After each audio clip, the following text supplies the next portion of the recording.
there have been major changes in Indian classical music in the 20th century, and it's my understanding that Ravi Shankar was an important part of these changes, and an important aspect of these changes was the greater role given to the tabla player. Well, I have to say that Ravi Shankar ji, or Ravi ji, or uncle as we call him, has been a boon to the tabla fraternity, per se.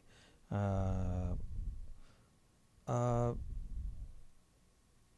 Also, I have to add that it requires a special kind of a tabla player to be able to interact in the way that that they were doing, and it cannot happen with everybody.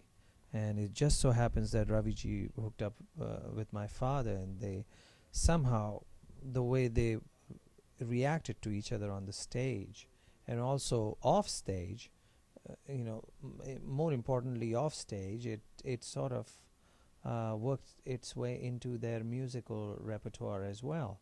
So And they that kind were of an interaction just became a natural extension from their regular everyday social interaction. I wasn't aware that they were also close personal friends. Yeah, of course, and that's the main reason why they worked together for 30 years. I see. And my father did not play for any other musician except Ravi Shankar for almost 22 odd years. He didn't That's play with anyone amazing. else. That's amazing. Yes. So I mean, so that kind of a commitment was there, and it was simply because they vibed well together, and therefore the interaction showed that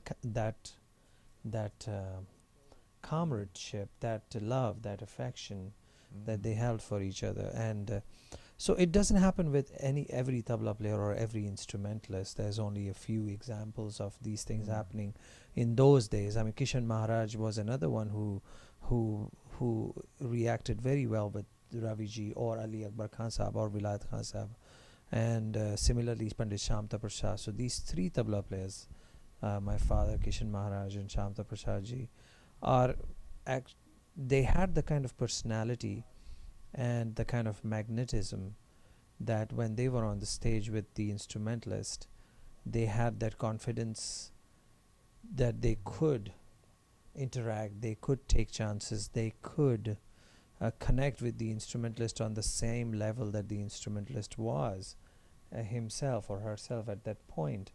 And therefore their strength or their magnetism also focused a lot on the tabla player.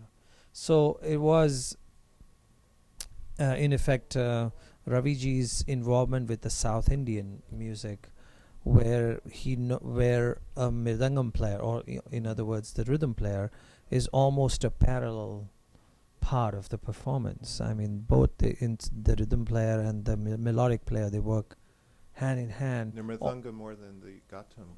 Mridangam more than the gatam. I see. They actually work hand in hand together. They are almost playing simultaneously. So this is something he heard in Carnatic music. Yeah, and he has had an interest in Carnatic music and has been in some ways influenced in his younger days with that. Is it also true that the earlier Drupad style had a more active involvement of the Pakawish? Exactly. The Drupad style, after the Alap was over and the Pakawash player began, it was pretty much similar to what the Mirdangam player did with a Veena player or something. So it was exactly together. I mean, they played together, they improvised together, and it was simultaneous. So one might almost say at the same time he was innovative, he was also bringing back some. Yeah, except for it wasn't as cluttered as that was. I have to say, when a Pakawash player and the Drupad singers or the Veena players are improvising simultaneously, there's bound to be places where you will not connect, and it would sound a little funny. And the same thing with the Mirdangam player and a Veena player. Because of the fullness of the sound of the Pakawash? Because of the fullness of the sound, and of course the two people cannot have the same idea 10 times out of 10. So you're bound to run into conflicting thought patterns at one time or another. But how is that different with the North Indian music in Well, Raviji or what your has time? happened is with people like Raviji, he found a good middle ground. It wasn't like, okay, the tabla player should play like a pakhawash player does with a drupad singer, or like a mridangam player does with a veena player, but they will interact in such a way that there will be much more of a of an input by the tabla player, but enhancing what the instrumentalist was doing and filling in the areas which the instrumentalist was leaving open as breathing spaces for himself. And so it almost felt like that there was a chain being created, and it just continuously was being being tied. The clips were being put on continuously. If the sitar player was not doing it, the tabla player was, and if tabla player was not doing, the sitar player was. So there was an interaction which was not simultaneous, but almost instantaneous, almost it's like one followed the other. I find it an interesting parallel in an entirely different culture in another part of the world. The greatest Western improviser, Charlie Parker, was born the same year as Ravi Shankar. And perhaps this emergence of rhythm, of which you are the leader, or a leader, if not the leader. Not the leader, definitely. A leader is in the air, and that these two giants of different cultures are born the same year, and they bring about great rhythmic innovations and also melodic as well, I believe. Well, I mean, when you're talking about bebop and all that stuff, I mean, there's horn players playing 3 or 4 different parts at the same time. I mean, when you're hitting someone like Benny Goodman, for instance, and he's playing his clarinet. There's a trumpet section, there's a saxophone section, there's a trombone section, and they're all playing together, and it's one tune, but they're playing separately. They're playing separate parts, and none of those parts sort of run into each other and mess each other up. They complement each other, and that's exactly what Ravi Shankar ji accomplished with his tabla player, namely my father. And it was incredibly generous of him to think that the tabla player should have a spot. It took a lot of security, I imagine, because I mean, he's a musician overwhelmed by someone like Ala Raka, or today. Well, he's a musician who has incredible amount of confidence and incredible amount of stage savvy, and he's probably the first Indian musician who worked out what you may call a presentation package for Indian classical music.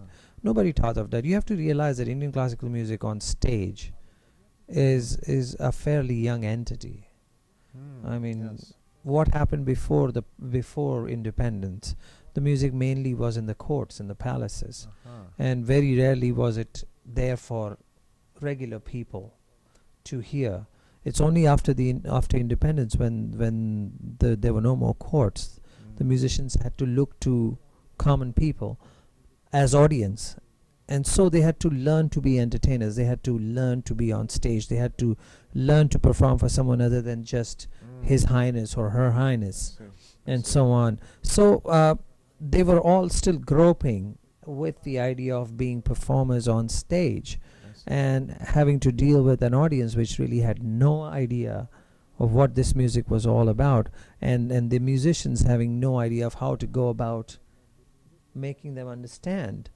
And so Ravi Shankar ji was probably the first person who actually figured out this whole stagecraft bit, this whole packaging of a presentation of a performance, and how to put it all together, and how to keep the audience interested, how to and one of those things was to be able to create this interactive performance along with his musicians on the stage. I'd like to focus on your tabla playing, and I'm relatively new to Indian classical music. I've been studying the last 5 years, and there are a number of great tabla players with different styles. One thing I find exceptionally unique about your playing is the tonal quality, the sound itself. I haven't heard a tabla player who has such a full, rich sound. You're very kind. And at the same time, you're able to play with unlimited articulation, whether it's a slow tempo or a fast tempo. So sometimes you might think with such a full, large sound, it might be difficult to play swiftly, but that isn't the case, because you can adjust for different passages, the sound of the tabla, the timbre of the tabla. I've heard that South Indians regard the tabla sounds, the bowls, as something that was given to mankind by divinities, or going back in ancient legends and history. Well, it is believed that Shiva's Damru was the origin of rhythm sounds, and whatever sounds Shiva made on the Damru, he passed them on to his son, the elephant god Lord Ganesha. And Lord Ganesh was a famous pakhavaj player. He played pakhavaj as his main instrument. And so naturally he then elaborated on it, he refined it further, and created a language based on those notes and those few syllables that were given by Lord Shiva. And therefore we feel that yes, this does have connection in divinity, and it's been handed down as blessing. Yeah, we definitely feel that. And the Punjab Gharana of your father is the Gharana closest to the Pakawaj? Punjab perhaps? Gharana and Banaras Gharana. And These are Banaras, two Gharanas I which see. are closest to the Pakawaj. And see. Farrukhabad, Delhi, Lucknow, they are more focusing on the tabla I as an see. instrument. I see. Is the sound quality that you get from the tabla, obviously you take great care and attention to the sounds you produce, the quality of the sound, like the perfection of the timbre of each bowl. Is that something you're conscious of, or it's just so natural now that you don't really No, think of it? I've been specially conscious of this. This is something that I learned.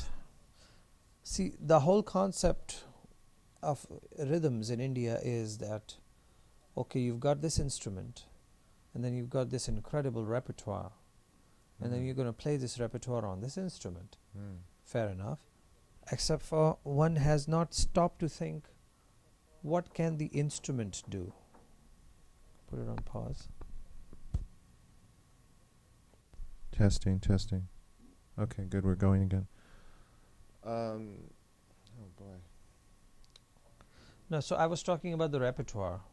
And Right, so, right. so we've learned to play this fabulous repertoire onto the instrument, but we never really stopped to think what the instrument itself can do. The places the instrument has on the on its head, and how many different places there are, and okay, if you got to play a particular stroke this way, is there another way of doing it? Is there another possible combination? Is there a tonal change that you can effect? Is there all those things? And that only happened because I was watching the percussionists in the West. Really? Yeah, when you're listening to percussionists in the West, they are actually trying to understand the instrument.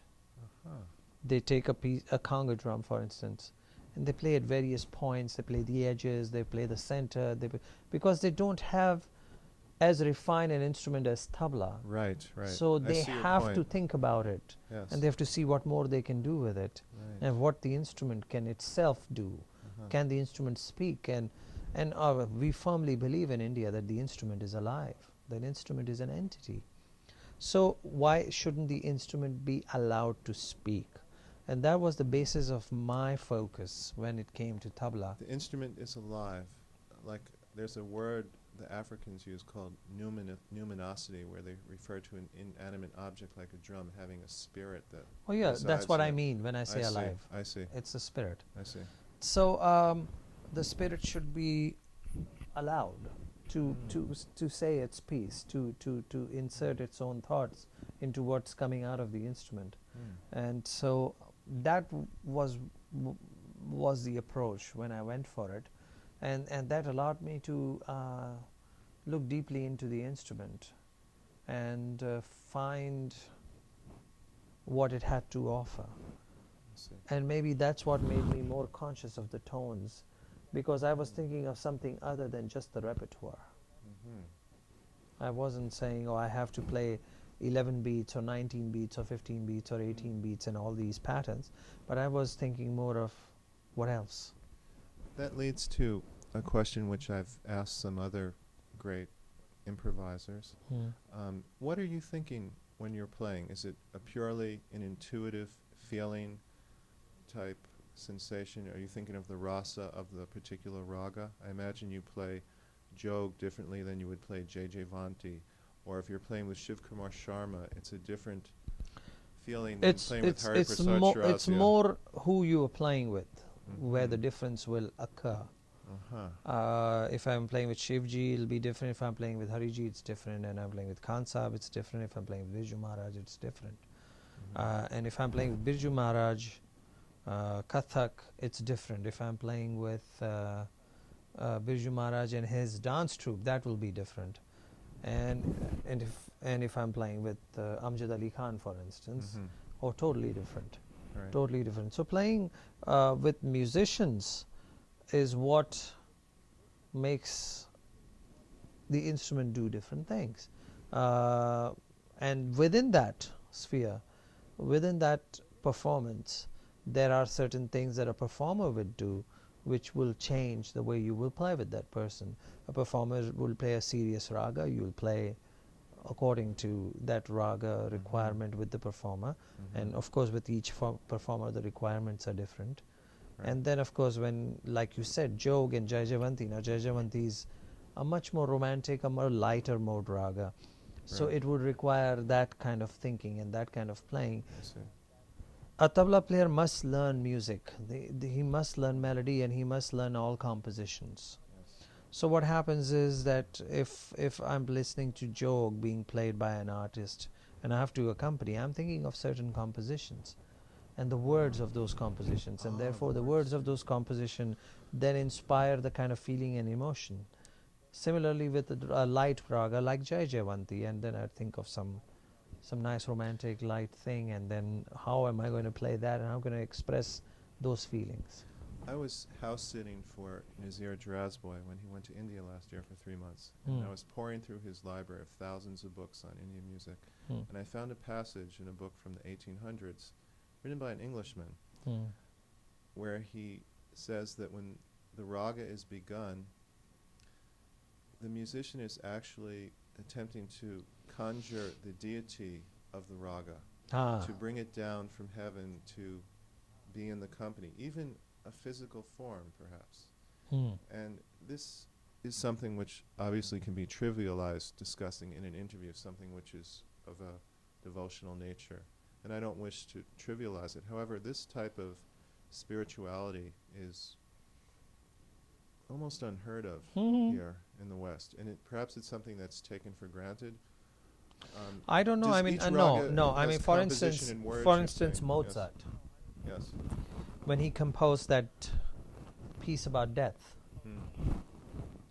did he actually feel it? Did he actually experience it? I mean, isn't that what we've heard, that he actually got physically sick? He actually got pretty close to death. I don't wish to suggest that there's no spirituality in Western music. I was specifically talking about the raga. You mentioned you think of songs in that raga with words. And to me this implies the unique individual personality of each raga, which certainly exists. Oh yeah. And you may have a long relationship with the raga. You may have heard it when you were 5 years old. Yeah. Or And of course those songs are, I mean, some are romantic songs, some are serious songs, some are sad songs. Right. Some are up-tempo songs, some are ballads. I was struck with your post-concert interview with Alonzo King at your the humorous remarks you made, and you know, you could take this attitude of being very ponderous and extremely serious. You could do that with your stature. However, there is this delightful, humorous aspect. And when we look at the rasas that they list for the arts, for music, the second one, usually they say the erotic creative, they list first, and then the second one is humorous. And I witnessed this in your personality, and I started listening for it more in your tabla playing, because obviously it must be an element in your tabla playing if it is in your personality. Mm. A playfulness, perhaps. Everything in balance, of course. Uh-huh. But could you Well, comment on that rasa, which... well, I myself, I enjoy what I do. Mm, I like to have fun when I'm on stage and mm, I'm performing. I like to be able mm, to dance. mm. To sitting down doesn't mean that you cannot dance. I like to be able to dance to what I'm playing, and enjoy that as much as possible. And with certain musicians, you can take it a step further and get them involved and say, okay, let's have fun. And sometimes it's funny, sometimes it's not, but most of the time it's gratifying. I mean, for someone like Ali Akbar Khan Sahib, it's less so. I mean, one must tread carefully because, of his stature, and I'm a young musician. So I wouldn't want to in some way dictate what happens on stage. So I do what he wants. But even then, we still have a little fun. There's humor there. There's game. There's enjoyment. There's everything, and serious stuff as well. I found that I was very fortunate that early in my studies with Harihar Rao, he mentioned a recording on Moment Records, which is the record label that you formed to Mm-hmm. capture live performances of Indian music. And at the time I was interested in hearing a very strong tanpura sound, and he recommended a recording by Bimson Joshi Mm-hmm. on Moment Records. And then I started purchasing the other records, and a recording you made of Rag Jog with the violinist Jog was very important to me in this early stage of my studies, Mm. because Jog took a phrase from Jog and must have played this one phrase 1,000 times in the course of the raga, and you were interacting with him very actively. And it is an incredible lesson in the development of a raga, which I find is one of the most amazing things about Indian classical music. The fact that a raga can go on for 2 hours, 3 hours, and still be cohesive and still be growing organically. Mm-hmm. Or a solo tabla concert, which you do, where here's 2 drums, which seem fairly simple, and yet this entire universe of sound can be drawn out and developed over time. Are there any things you can say about how you achieve continuity in a solo tabla concert, or if you're performing with Shiv Kumar Sharma? Well, first to take the tabla solo concert, there's definitely a repertoire that has been written for solo performance, right. and over the years, I mean, added on to, and therefore there's a large uh, selection. What percentage is improvised and what is memorized, would you say? Uh, to improvise, you still need certain outline Right. to work with. You have to have that outline, and then you improvise with that outline. So all those outlines, those simple themes or those simple patterns, which you take and then develop into something big, are already there and have been given and have been composed. And so you have this huge repertoire available to you. So without actually even changing anything, traditionally you could do a continuous solo of a couple of hours, no problem. I mean, and obviously you have to be able to do it good enough so that people enjoy it. The connoisseurs would enjoy it, however, if you're playing well, and so continuity is not the problem there. What I like to do when I'm doing a performance is that I like to feel like I'm going through a whole day. When I begin early in the morning, I get up and I take a shower, I do my prayers, I have breakfast. I mean, it's a whole different feeling, and then I work my way to leaving to go to work or something, and that's a different feeling. The interaction with whatever is happening around me is a different feeling. The afternoon is a different feeling. The evening coming home is a different feeling. At home at night is a different feel. So all that is something that I think about, and I like to make a story, turn it into a story. A musical story? Uh, a musical story, or a story that tells itself with the aid of drums. And Would you specifically think about, say, a story that a particular raga has about, obviously Lalit, for instance, has a story to it, or some other raga? well, see, you're talking you're focusing only on raga. I'm also focusing on rhythm. Rhythm, solo tabla. To me, rhythm Sorry. also tells I stories. see. And so when I'm with the rhythm, I am constantly thinking about how it's going to go. And I'm a character. I'm making a journey. I see. I'm making a journey with my friend the tabla. I don't consider it to be some stranger. I mean, I consider it to be almost a twin. Uh-huh. Yeah. So what I was trying to when I'm playing the solo, I'm trying to think of what me and my friend the tabla are going to do today. And some days we are in serious discussions, and we are thinking about various things in life and how we are going to proceed with our separate lives, which are in some ways intertwined together. And some days we just are friends who are having fun, we're having a good time.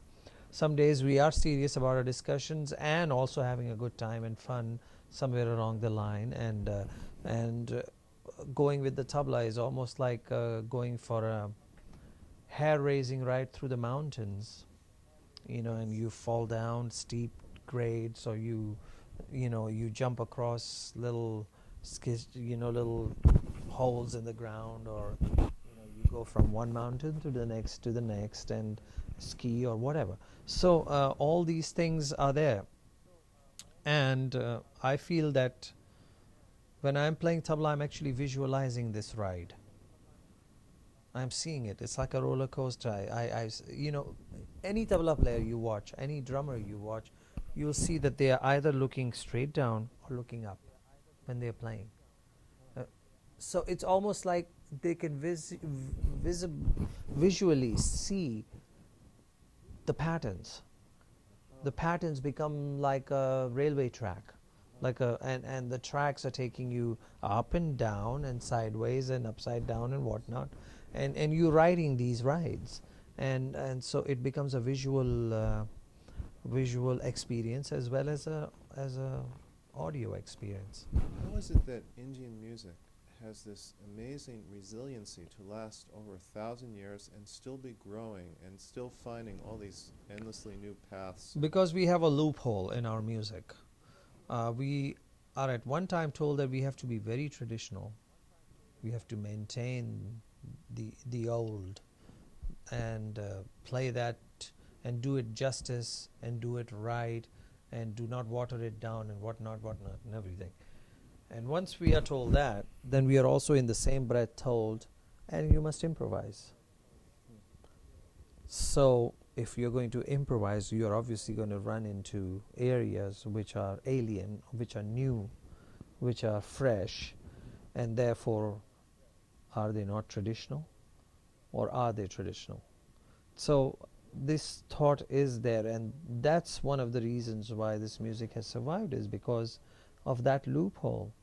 Because we are allowed to be spontaneous, we are allowed to create, we are not allowed to stagnate with just this one thing there and exactly that way for last 500 years. Is it possible that the forms of the music mirror the forms of nature, the elements in nature, fire, water, air, space? Is it perhaps more than other musical forms in different cultures? I don't think so. I think it's people. I think it's musicians who make it interesting. I mean, somewhere along the line, the music is stagnating, and then along comes Amir Khan, the singer. Right.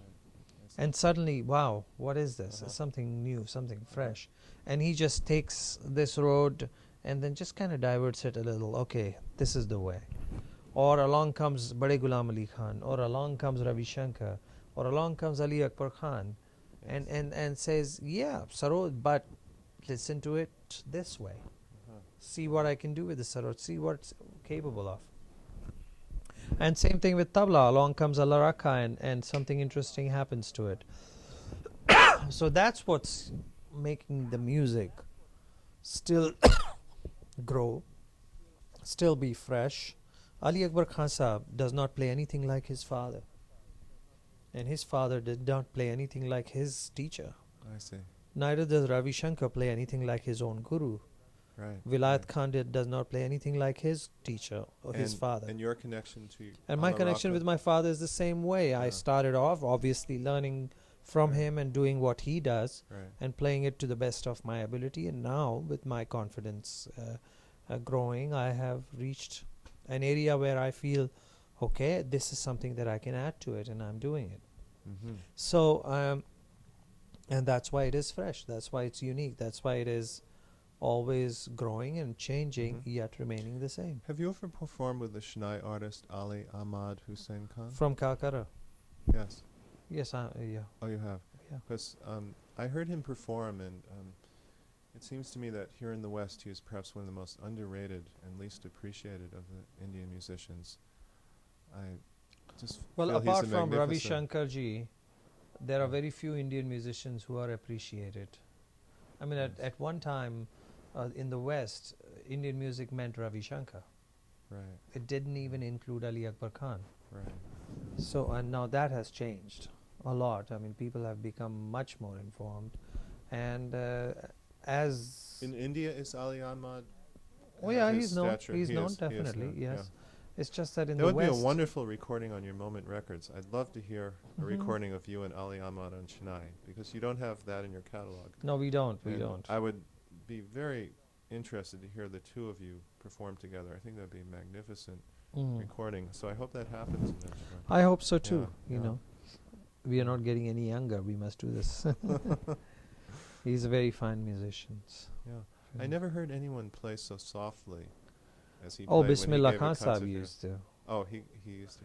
Is Oh. he deceased or is he? No, he's still oh, alive. He still is. But the Uh-huh. kind of Shanai that you hear from Shanai players today, Mhm. even I must say Ali Ahmad, Mhm. is definitely inspired by Bismillah Khan. He's another Right. one who took, Right. who showed the other road. It's you Right, know, these climb these steps and there's this other level, and Bismillah Right. Khan did that. Right. Bismillah Khan for Shanai, Hari Prasad Chaurasiya for flute, Shiv Kumar Sharma for santoor, Ali Akbar Khan for sarod, Ravi Shankar ji and Vilayat Khan for sitar. They've shown the way with these instruments and what to do and where to take it, and therefore in doing that, they have also shown where the music can go. One sitarist who I discovered for myself this year, who I'm very excited about, is Rais Khan.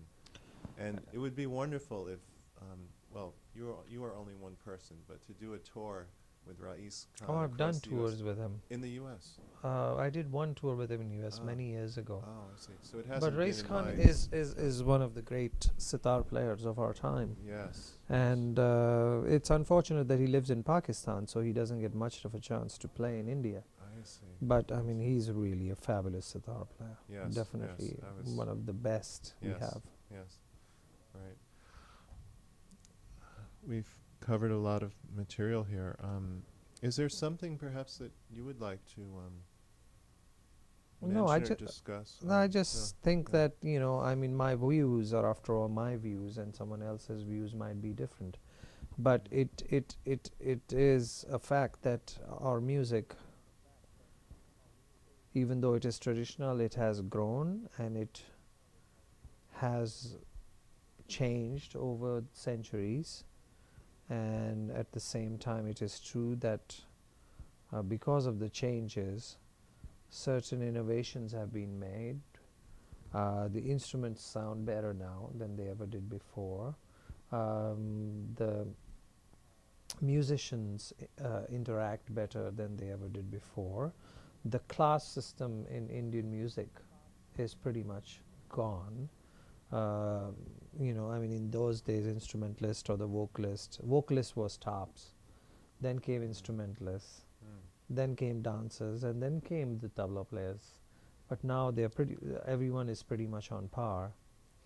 You mentioned something I would like to mention. I had the very fortunate experience of attending a private concert of Pandit Jasraj in San Jose Mm-hmm. last November with maybe a dozen people, and he performed Bim Palasi and Purya Dentistry.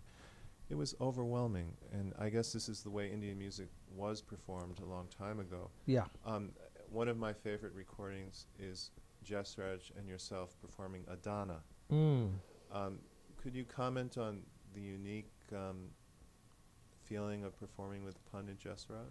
Well, Pandit Jasraj is another one who enjoys his music thoroughly. Uh-huh. He is a very serious musician, but at the same time, he would not stop himself if he was enjoying a concert. And he himself started off as a tabla player. He was first a tabla player who used to accompany his elder brother, Mm-hmm. and then he became a singer later.